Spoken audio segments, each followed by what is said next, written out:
Buenos días, apreciados hermanos y amigos. Continuando con los estudios de nuestra lección de escuela sabática, el día de hoy desarrollaremos un tema muy ilustrativo relacionado con las actividades que se desarrollaban en el atrio del santuario terrenal, por lo que nuestra lección llevará por título El atrio. El atrio era aquel espacio no cubierto del santuario en el cual se desarrollaban las actividades diarias de los sacerdotes hebreos, consistente en sacrificar animales para el perdón de los pecados del pueblo de Dios. Eran sacrificios que realmente simbolizaban el sacrificio de Jesús en la cruz del Calvario, para el perdón de nuestros pecados. Como párrafo de introducción, tenemos un interesante comentario de Ellen White, la mensajera del Señor, donde ella compara la amplia puerta del atrio del santuario con nuestro Señor Jesús, simbólicamente hablando, pues nos dice que nuestro Señor Jesús es muy amplio en recibir, perdonar y salvar al pecador, tal como lo era la puerta del atrio, y además agrega que los sacrificios que se efectuaban en el altar del sacrificio, valga la redundancia, eran una ilustración del sacrificio perfecto de nuestro Señor Jesús en la cruz del Calvario. Sin más, pasemos a desarrollar las preguntas de esta interesante e ilustrativa lección. Tenemos un primer subtítulo que dice: El atrio y la cortina de lino. Pregunta número 1. ¿Cuáles eran las dimensiones del atrio? Además, ¿de qué color era la cortina de lino que lo rodeaba? ¿Y qué representa este color? Bien, las dimensiones del atrio eran las siguientes: de longitud o de largo 100 codos y de ancho 50 codos, siendo el codo de aproximadamente medio metro, por lo que la longitud sería en nuestros términos de 50 metros y de ancho 25 metros. Asimismo, la entrada del atrio estaba orientada hacia el austro o hacia el sol, y estaba cercado en todo su perímetro por bellas cortinas de lino, las cuales pendían de columnas de bronce, cuyos capiteles eran de plata.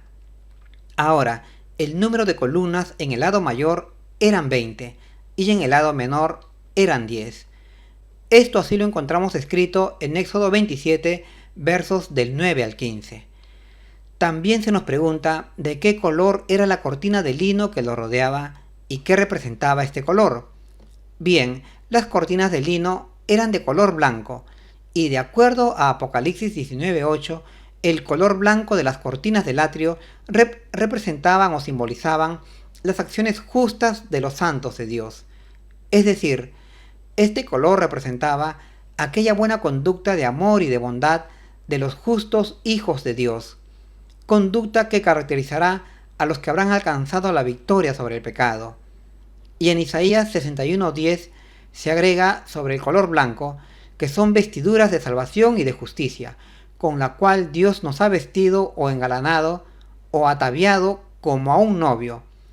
Es decir, el lino blanco de las cortinas del atrio del santuario muestran o representan el buen carácter de los salvados o de los santos de Dios. Una hermosa alegoría para todos los que aspiramos a alcanzar el buen carácter de nuestro Señor Jesús. Bueno, dicho esto, pasemos a nuestra siguiente pregunta. Pregunta número 2. ¿Cuántas entradas tenía el atrio y a quién representaba? Bien, de acuerdo a la descripción que nos da Éxodo 27:16, el atrio tenía una amplia puerta de entrada al santuario, la cual era de 20 codos de ancho, es decir, de aproximadamente unos 10 metros en nuestros términos, la cual a su vez estaba subdividida en 4 entradas más pequeñas, determinadas por las 4 columnas que estaban allí dispuestas. Veamos esto según lo que nos dice Éxodo 27:16. Y a la puerta del atrio habrá un pabellón de 20 codos, sus columnas 4, con sus 4 basas, siendo el pabellón de azul, púrpura, carmesí y lino torcido, de obra de bordador. Bien, según la información que nos da Éxodo 27:16, había una entrada de 20 codos de longitud, que son más o menos de unos 10 metros, tal como lo hemos dicho antes. Pero esta entrada incluía 4 columnas, las cuales evidentemente dividían esta extensa puerta de 20 codos en 4 puertas más pequeñas, de 5 codos cada una, es decir, de unos 2,5 metros aproximadamente. Sin embargo, aún con todo esto, vemos que la puerta de entrada del atrio era muy amplia y espaciosa, de 20 codos, lo cual nos ilustra la amplia misericordia de Dios para recibir y perdonar al pecador. Tenemos también una subpregunta que dice, ¿a quién representaba? Bien, la amplia puerta del atrio representaba a nuestro Señor Jesús, pues Él mismo declaró que Él era la puerta y quienes por Él entraran hallarían la salvación. Así lo vemos escrito en San Juan 10:9 que nos dice, yo soy la puerta, el que por mí entrare será salvo. Y como hemos descrito antes, esta puerta era muy extensa o muy amplia, así como también es extensa o amplia la bondad y el amor de nuestro Señor Jesús por los pecadores. Por eso todos podemos entrar por esta puerta que es amplia para hallar la salvación. Así es, hermanos, la amplia puerta del atrio nos ilustra lo amplio de la misericordia de Dios y por tanto que todos podemos acceder a esta salvación. Acerquémonos entonces con confianza y seguridad a Dios por medio de nuestro Señor Jesús y seremos perdonados y limpiados de nuestros pecados. Bien, dicho esto, pasemos a nuestra siguiente pregunta. Tenemos un segundo subtítulo que dice, Altar de sacrificios. Pregunta número 3. ¿Cuál era el primer objeto visible en el atrio? Bien, el primer objeto visible que encontramos al entrar por la puerta del atrio era el altar del sacrificio, llamado también altar del holocausto. El altar del sacrificio o del holocausto era un mobiliario construido de madera de acacia, de 3 codos de altura, pero de base cuadrada, siendo sus lados de 5 codos de longitud, tal como se describe en Éxodo 27, versos 1 y 2. Además, estaba completamente revestido o recubierto de bronce, pues su función era servir de hoguera para allí quemar los sacrificios. Este altar tenía a sus costados 2 varillas también de madera de acacia y recubiertas de bronce, las cuales se introducían por unos anillos para transportarlo. Bueno, al pie de este altar se sacrificaban los animales que luego serían quemados en su parte superior. En sí, el altar del sacrificio era un símbolo de la obra de perdón y restauración que el Señor Jesús haría por nosotros, pues nos ilustraba su sacrificio que haría por la humanidad caída, ya que Él, como un cordero, entregaría su vida, muriendo en la cruz por todos nosotros, a manera de sacrificio por el pecado, pagando así nuestras culpas y delitos. Y así como el altar era visible incluso desde fuera del santuario, así también nuestro Señor Jesús fue alzado en la cruz y fue visto por todos los que por allí pasaban. En realidad, como veremos, todo el santuario con sus objetos y actividades nos ilustran el desarrollo del divino plan de salvación, y allí que sea necesario su estudio para comprender la obra de Dios por nuestro rescate y restauración, como santos hijos de Dios. De manera complementaria, Ellen White nos dice que debemos hacer esfuerzos para no quedarnos solo en el atrio, sino que debemos procurar entrar al interior del santuario.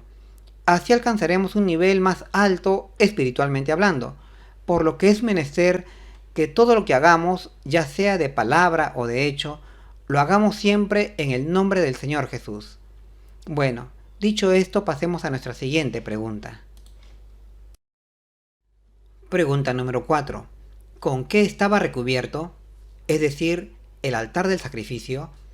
¿Para qué era y por tanto cómo se llamaba? Bueno, el altar del holocausto o del sacrificio estaba completamente recubierto de bronce, de allí que su nombre también fuese altar de bronce.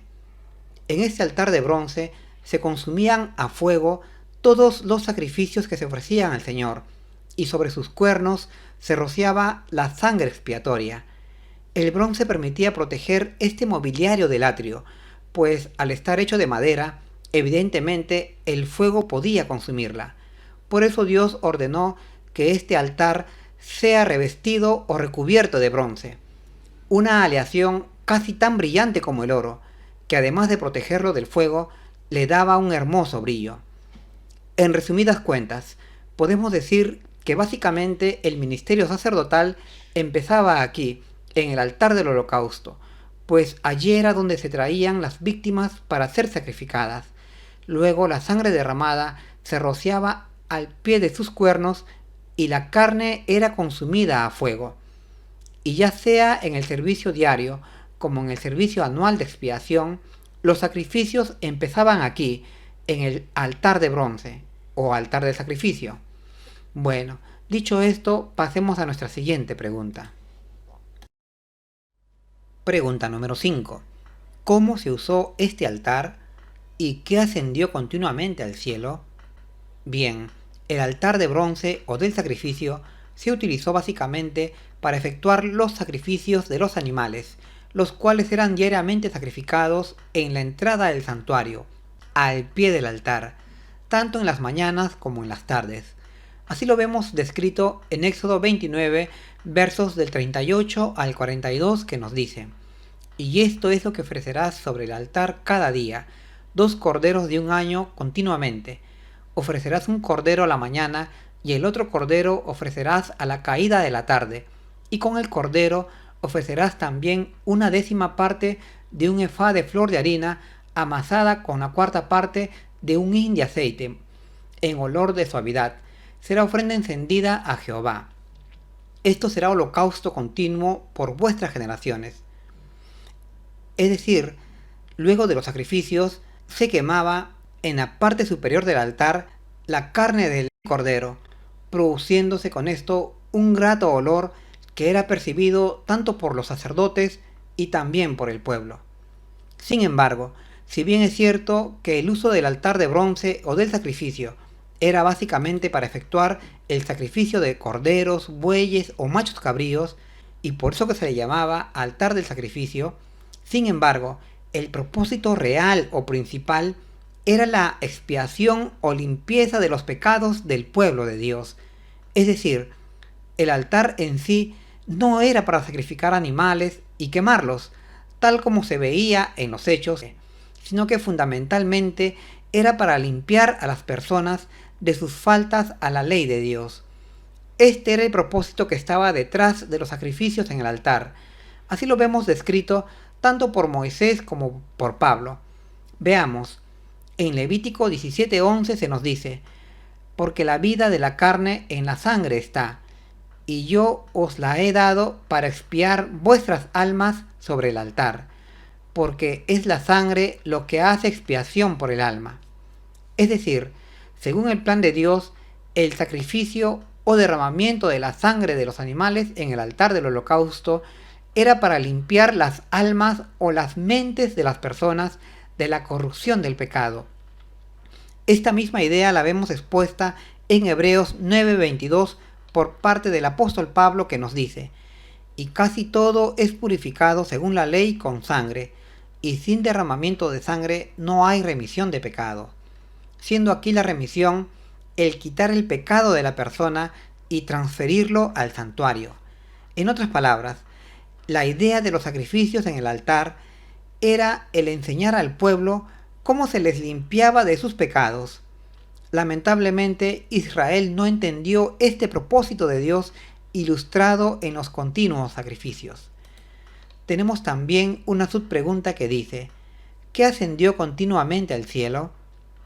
Bien, lo que ascendió continuamente al cielo era el grato olor o el buen aroma que se desprendía del sacrificio quemado en la parte superior del altar, junto con la harina y el aceite allí agregados, produciéndose con esto un grato olor que era percibido tanto por los sacerdotes y también por el pueblo. Y este grato olor o este grato aroma representaría que el sacrificio de nuestro Señor Jesús fue aceptable a los ojos de Dios. Bien, dicho esto, pasemos a nuestra siguiente pregunta. Tenemos un subtítulo final que dice: el lavatorio. Pregunta número 6. ¿Cuál fue el segundo objeto en el atrio del tabernáculo y de quién exige el Señor la purificación, además del sacerdote y los ministros? Bien, el segundo objeto que encontrábamos en el atrio del santuario era la fuente de bronce. La fuente de bronce estaba ubicada después del altar del holocausto y antes de la puerta de entrada a la tienda del santuario. Esta había sido construida con los espejos donados voluntariamente por las mujeres de Israel y era empleada como lavatorio, para que los sacerdotes, Aarón y sus hijos, se lavaran allí sus manos y sus pies, antes de iniciar sus labores diarias, pues era necesario presentarse limpios ante Dios. Así lo vemos escrito en Éxodo 30, versos 18 y 19 que nos dicen: harás también una fuente de bronce, con su base de bronce para lavar, y la has de poner entre el tabernáculo de la congregación y el altar. Y pondrás en ella agua, y en ella se lavarán Aarón y sus hijos, sus manos y sus pies. Es decir, la utilidad de la fuente de bronce, o lavacro, como también era conocida, era servir de lavatorio de manos y pies, tanto a Aarón como a sus hijos, y a sus demás descendientes en el sacerdocio, pues debían presentarse limpios físicamente ante Dios. Sin embargo, esta limpieza física de manos y pies, exigida a los sacerdotes hijos de Aarón, tenía en realidad un profundo significado espiritual que es muy útil para nosotros, ya que mostraba a los ministros de Dios la necesidad de estar limpios o santificados antes de empezar a trabajar en las cosas santas, por lo que el acto de lavarse las manos y los pies ilustraba la necesidad de purificar sus mentes y corazones de toda corrupción de pecado. Recordemos aquel versículo de 1 de Juan 3:3 que nos dice que todo aquel que se acerca a Dios se santifica así como Él es puro. Tenemos también una subpregunta que dice: ¿de quién exige el Señor la purificación, además del sacerdote y los ministros? Bien, además de exigirse a los sacerdotes y ministros de Dios limpiarse y purificarse de toda corrupción de pecado, este mismo llamado también se extiende a todos aquellos que se acercan a Dios. Así lo recomienda el apóstol Santiago en la carta que lleva su nombre, diciéndonos en Santiago 4:8: pecadores, limpiad vuestras manos, y vosotros de doble ánimo, purificad vuestros corazones. Una invocación clara y explícita acerca de la necesidad que tenemos todos nosotros, y no solo los ministros de Dios, de limpiarnos de toda inmundicia y corrupción de pecado, pues es necesario presentarnos ante Dios limpios de toda mancha. Recordemos que esta limpieza de manos y pies, ilustrada en el lavatorio o fuente de bronce del santuario, significaba realmente la necesidad de santificarnos, siendo en este caso el lavamiento de manos y pies no solo una limpieza física, sino fundamentalmente una limpieza espiritual, una limpieza de mente y de pensamientos, pues como está escrito, sin santidad nadie verá a Dios. Bien, dicho esto, pasemos a nuestra última pregunta. Pregunta número 7. ¿Qué debían hacer los sacerdotes antes de presentar ofrendas al Señor? ¿Y qué purificación se ordena hoy a su pueblo para morar entre ellos? Bueno, de acuerdo a la Escritura, los sacerdotes hijos de Aarón, antes de presentar las ofrendas al Señor y en general, antes de iniciar sus actividades sacerdotales, debían lavarse las manos y los pies en la fuente de bronce. Esto lo tenían que hacer siempre, pues corrían el peligro de morir si no lo hacían. Así está escrito en Éxodo 30, versos 20 y 21 que nos dicen: cuando entraren en el tabernáculo de la congregación, se han de lavar con agua, para que no mueran, y cuando se acerquen al altar para ministrar, para quemar la ofrenda encendida para Jehová, se lavarán las manos y los pies para que no mueran, y lo tendrán por estatuto perpetuo, él y su simiente por sus generaciones. Es decir, hermanos, Aarón y sus hijos, antes de iniciar sus labores, ya sea en el altar del holocausto o en la tiendita del santuario, debían lavarse las manos y los pies, pues era necesario presentarse limpios ante Dios. De no hacerlo morirían. Pues, ¿quién podrá estar firme en la presencia de Dios? Y aunque la limpieza aquí era física, sin embargo, este acto tenía un profundo significado espiritual, pues quería decir que era necesario la santificación para estar cerca de Dios. Así lo expresa el profeta Isaías en Isaías 52:11, valga la redundancia, diciéndonos que todos los que llevan los utensilios de Jehová deben limpiarse, es decir, santificarse. Tenemos también una subpregunta que dice: ¿qué purificación se ordena hoy a su pueblo para morar entre ellos? Bien, así como el Señor declaró que era necesario que sus sacerdotes se lavaran en el agua del lavatorio de bronce para estar limpios y así poder acercarse a Él, a su tabernáculo, hoy en nuestro tiempo, Dios también ordena a su pueblo o iglesia que se limpie o se lave de toda mancha de pecado, para así acercarse a Él. Así lo vemos escrito en Efesios 5, versos 25 y 26, que nos dicen: así como Cristo amó a la iglesia y se entregó a sí mismo por ella, para santificarla, limpiándola en el lavamiento del agua por la palabra, siendo aquí el agua que limpia la palabra de Dios. Aquí es menester recordar el pasaje de San Juan 17:17 que nos dice: santifícalos en tu verdad, tu palabra es verdad. Pues es por medio de la palabra de Dios como nosotros podemos santificar nuestras mentes y corazones, limpiándonos de toda corrupción de pecado. Así es, apreciados hermanos, hoy necesitamos limpiarnos por medio de la palabra de Dios, palabra que está escrita en la Santa Biblia, por lo que hoy debemos estudiar nuestras Biblias con fervor y esmero, para limpiar nuestras mentes y corazones, y así estar aptos para estar con Dios. Es por eso que Ellen White nos dice que en el lavatorio de bronce del santuario estaba presente la lección de que toda contaminación debe ser puesta a un lado por aquellos que quieren allegarse a la presencia de Dios. Que este sea nuestro pensamiento y actitud, apreciados hermanos, y así estemos preparados para recibir de pie a nuestro Señor Jesús en su segunda venida. Es mi deseo para mí y para todos ustedes. Que tengan un feliz sábado. Hasta pronto.